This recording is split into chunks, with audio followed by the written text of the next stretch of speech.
গিয়ে আমরা কি করতেছি, জাস্ট এই ইমেজটা একটা স্ক্রিনশট নিয়ে এখানে জাস্ট পেস্ট করে দিচ্ছি, এবং পেস্ট করে দিয়ে জাস্ট এতটুকুই তাকে প্রম্পট দিলাম আমি যে make this uploaded UI for me. ও দেখেন খুব সুন্দরভাবে যতটুকু ম্যাক্সিমাম বানানো যায় ও কিন্তু আপনাদেরকে ভালোভাবে একটা বানায় দিচ্ছে, ঠিক আছে?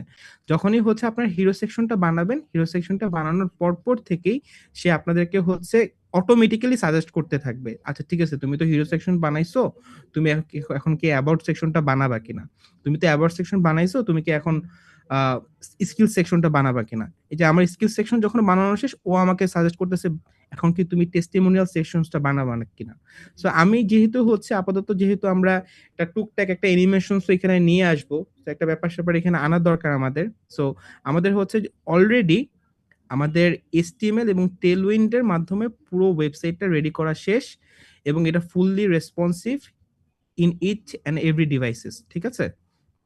এটা হচ্ছে মোবাইলের জন্য দেখাচ্ছে এরকম, এটা হচ্ছে আপনার ট্যাবলেটের জন্য দেখাচ্ছে এরকম, এটা হচ্ছে আপনার ডেস্কটপের জন্য দেখাচ্ছে এরকম।